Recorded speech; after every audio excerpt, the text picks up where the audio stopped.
Do you know who else is dangerous? Mhm. Olivia Rodrigo. Because she is a little baby slut who happens to be of age. Exactly. That shit scares me. If you guys didn't see, Olivia Rodrigo did a performance this weekend wearing a babydoll dress and bloomers. And people have lost their fucking gourds about it. There's been a lot of think pieces about pedophilia and the fact that she's playing into like baby sex. Here's what I'll say. She didn't pull off the look. And I think that there has to be a way to like say that without making it a moral issue.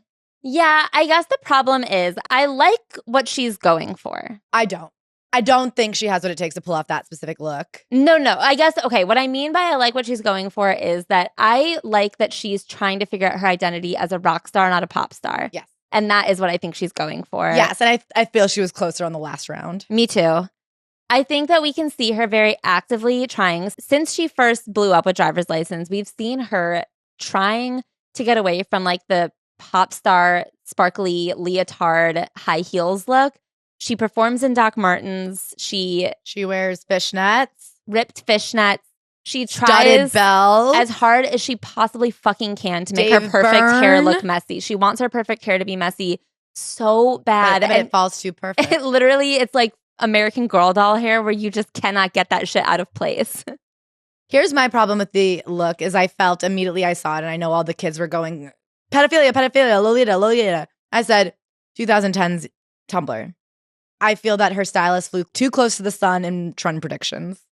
I think they went, obviously what's coming next. Like they were pulling too hard from the history and they aren't matching who she is truly.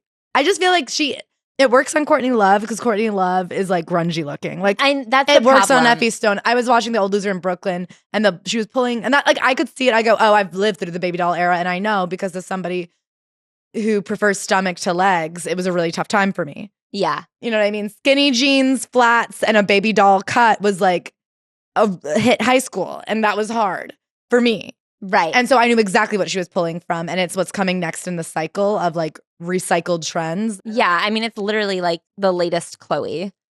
I think it's tough because I get that she's trying to not do pop star clean girl shit. The problem is she is so fucking clean. She can't look dirty. There's something about her face that it's just so even. Do you know what I mean? Yeah. It's just so poreless. She's so sweet and pretty. And I think that that's the thing that was missing with this look is like a true, like she doesn't smoke cigarettes. And She's she never can't. slept in a blowout and woken up and been greased. I was looking at a photo of Mary-Kate Olsen courtside 2005. Mhm. And I'm like, that bitch's hair is disgusting. Yeah.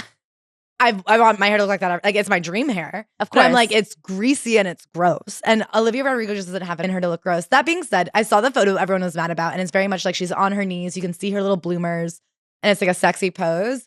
And I was like, that is, I don't know. It's not doing it for me as a huge OR head.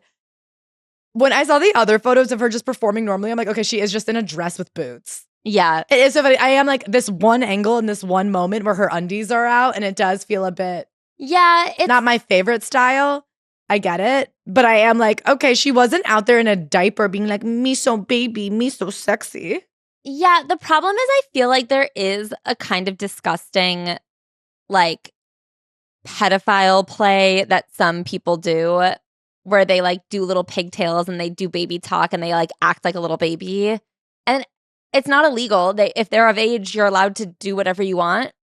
It just is kind of gross. I don't think that that's what Olivia Rodrigo is doing. I think that if you look contextually with, like, who her inspiration is, like, what she's been trying to pull off, you can't just say like every adult woman who wears a ruffle is like pedophile baiting because first of all, you can't if you are an adult. Like I don't know, if an adult man sees an adult woman and thinks she's hot, good. I guess that's who they're supposed to like is adults. Yeah. Second of all, I agree it just didn't work necessarily. And that doesn't It was just mean so clean looking. it doesn't mean that she's like a bad person. I don't know. I think this like rush to condemn her. Oh, the other thing I was going to say is that she has like objectively tried to court an older crowd. It's just hard for her because she's got so much Disney sheen. Well, you know, the irony is you remember for her 21st birthday, she had Olivia Rodrigo merch for shot glasses. They had like the Olivia Rodrigo stamp on them, the logo. And she got a lot of flack for that too because she has a young audience, so she needs to stay baby. Yeah. So like what is a girl supposed to do? Not a girl, not yet a woman. Yeah. I mean, I think I have a lot of issues with the general obsession whenever like Olivia Rodrigo does something sexy or Sabrina Carpenter's whole show is so horny and people go, but she has a young audience. And it's like, I don't know, then talk to your fucking children, I guess. Maybe don't let pop stars raise your kids. I don't know what to tell you. I don't think that she's to blame.